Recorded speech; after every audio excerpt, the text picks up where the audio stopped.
राजा के द्वारा एकादशी के दिन भोजन विषयक मोहिनी तथा ब्राह्मणों के वचन का खंडन। मोहिनी का रुष्ट होकर राजा को त्याग कर जाना और धर्मांगत का उसे लौटाकर लाना एवं पिता से मोहिनी को दी हुई वस्तु देने का अनुरोध करना। श्री वशिष्ठ जी कहते हैं, मोहिनी की कही हुई बात सुनकर वे ब्राह्मण लोग यह ठीक ही है ऐसा कहकर राजा से बोले। ब्राह्मणों ने कहा, राजन, आपने जो यह पुण्यमयी शपथ कर ली है कि दोनों पक्षों की एकादशी को भोजन नहीं करना चाहिए, वह निश्चय शास्त्र दृष्टि से नहीं, अपनी बुद्धि से ही किया गया है। जो अग्निहोत्री हैं, उनके लिए दोनों संध्याओं में भोजन का विधान है।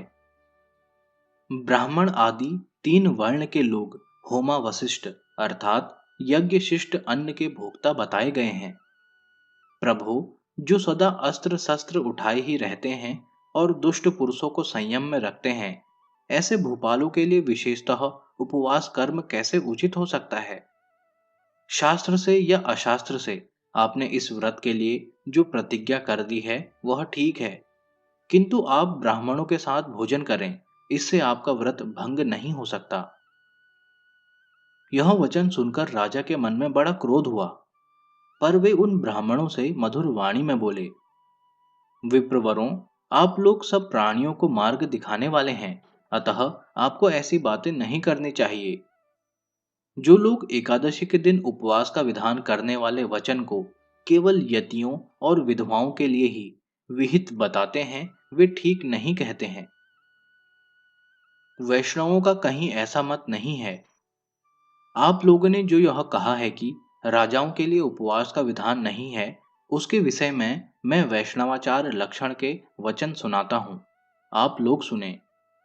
मदिरा कभी नहीं पीना चाहिए, ब्राह्मण को कभी नहीं मारना चाहिए, धर्मज्ञ पुरुष को जुए का खेल नहीं खेलना चाहिए और एकादशी के दिन भोजन नहीं करना चाहिए।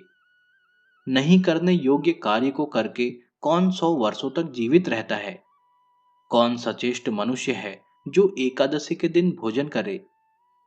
उत्तर दिशा में रहने वाले विष्णु धर्म परायण ब्राह्मणों को तो उचित है कि वे एकादशी के दिन पशुओं को भी अन्न न दें। द्विजोत्तमों, मेरा शरीर क्षीण नहीं है और मैं रोगी भी नहीं हूं, अतः ब्राह्मण के कहने मात्र से मैं एकादशी के व्रत का त्याग कैसे करूंगा? मेरा पुत्र धर्मांगत इस भूतल की रक्षा कर रहा है, अतः मैं लोक या प्रजा की रक्षा रूप धर्म से भी शून्य नहीं हूं। मेरा कोई भी शत्रु नहीं है। द्विजवरों, ऐसा जानकर आप लोगों को वैष्णव व्रत का पालन करने वाले मेरे प्रतिकूल कोई व्रत नाशक वचन नहीं कहना चाहिए। देवता, दानव, गंधर्व, राक्षस, सिद्ध, ब्राह्मण, हमारे पिता भगवान विष्णु, भगवान शिव अथवा मोहिनी के पिता श्री ब्रह्मा जी, सूर्य अथवा और कोई लोकपाल स्वयं आकर कहे तो भी मैं एकादशी को भोजन नहीं करूंगा। द्विजों, इस पृथ्वी पर विख्यात यह राजा रुक्मांगद अपनी सच्ची प्रतिज्ञा को कभी निष्फल नहीं कर सकता। ब्राह्मणों, इंद्र का तेज क्षीण हो जाए, हिमालय बदल जाए, समुद्र सूख जाए तथा अग्नि अपनी स्वाभाविक उष्णता को त्याग दे, तथापि मैं एकादशी के दिन उपवास रूप व्रत का त्याग नहीं करूंगा। विप्रगण, तीनों लोकों में यह बात प्रसिद्ध हो चुकी है और डंके की चोट से दोहराई जाती है कि जो लोग रुक्मांगद के गांव, देश तथा अन्य स्थानों में एकादशी को भोजन करेंगे, वे पुत्र सहित दंडनीय एवं वध्य होंगे और उनके लिए इस राज्य में ठहरने का स्थान नहीं होगा। एकादशी का दिन सब यज्ञों से प्रधान पापनाशक, धर्मवर्धक, मोक्षदायक तथा जन्म रूपी बंधन को काटने वाला है। यह तेज की निधि है और सब लोगों में इसकी प्रसिद्धि भी है। इस तरह के शब्द की घोषणा होने पर भी यदि मैं एकादशी को भोजन करता हूं तो पाप का प्रवर्तक होऊंगा। मेरा व्रत भंग हो जाने पर मुझे जन्म देने वाली माता अपने को व्यर्थ मानेगी तथा ब्राह्मण, देवता तथा पितर निराश होंगे। जो वेद, पुराण और शास्त्रों को नहीं मानता, वह अंत में सूर्य पुत्र यमराज की पुरी में जाता है।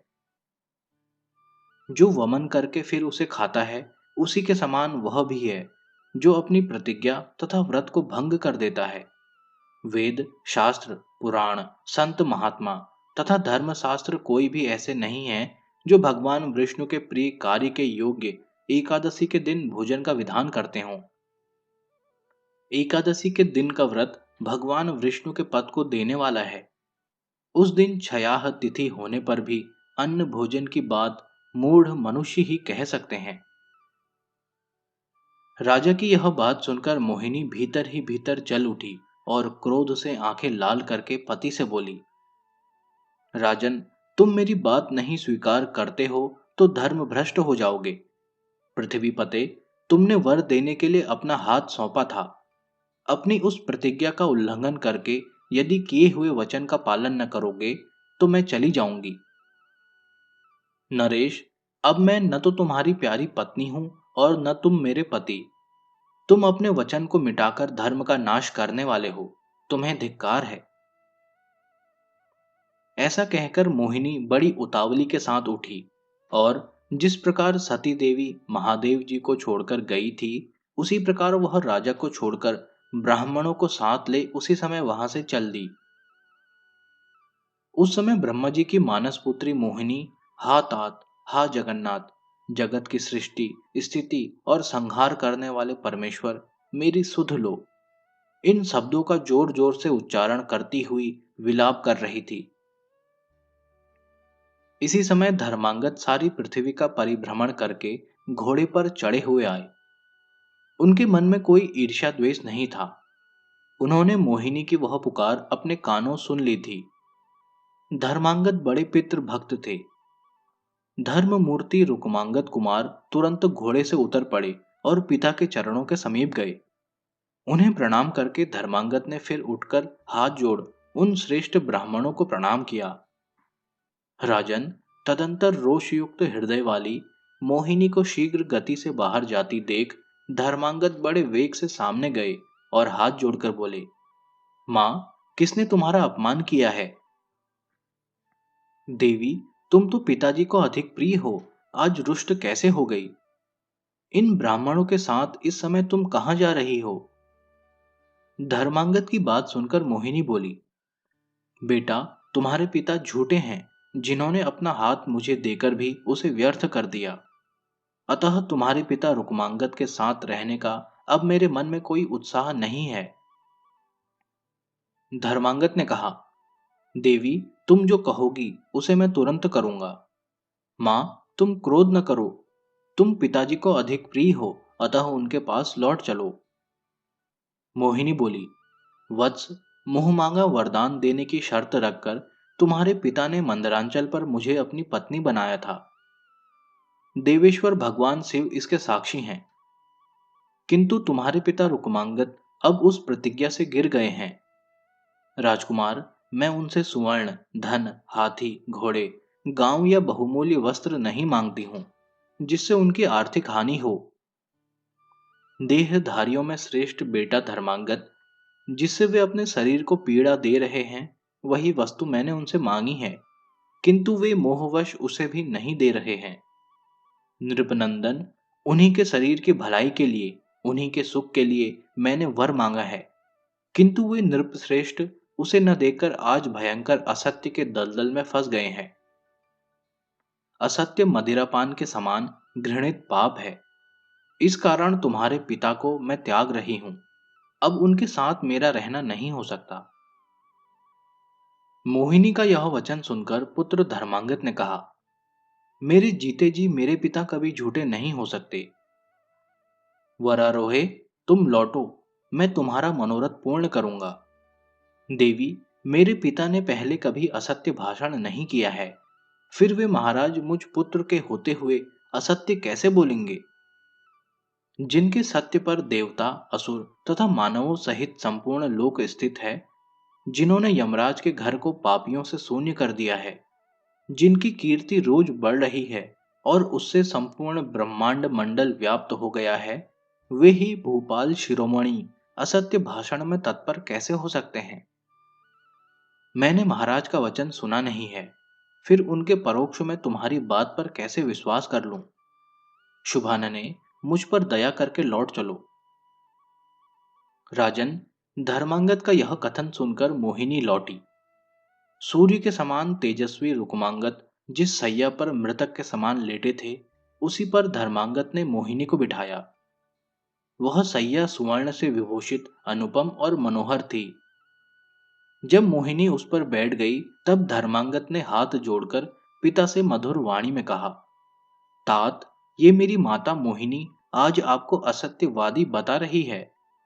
महाराज, इस पृथ्वी पर आप असत्यवादी क्यों होंगे? आप सातों समुद्रों से युक्त भूमंडल का शासन करते हैं। आपके पास खजाना है, रत्नों की राशि संचित है। प्रभो, यह सब आप इन्हें दे दीजिए, और भी जो कुछ देने की प्रतिज्ञा आपने की हो वह दे दीजिए। पिताजी, जब मैं धनुष बाण धारण करके खड़ा हूं, तो आपके प्रतिकूल आचरण कौन कर सकता है? आप चाहें तो देवी को इंद्र पद दे दीजिए और इंद्र को जीता हुआ ही समझिए। ब्रह्मा जी का पद अत्यंत दुर्लभ है। वह योगियों के भी अनुभव में आने योग्य तथा निरंजन है। यदि देवी चाहें तो मैं तपस्या से ब्रह्मा जी को संतुष्ट करके वह भी इन्हें दे दूंगा। राजेंद्र, इस त्रिलोकी में जो दुष्कर हो अथवा अधिक प्रिय होने से जो देने योग्य न हो, वह भी मोहिनी देवी को दे दीजिए। ये चाहें तो मेरा अथवा मेरी जननी का जीवन भी इन्हें दे सकते हैं।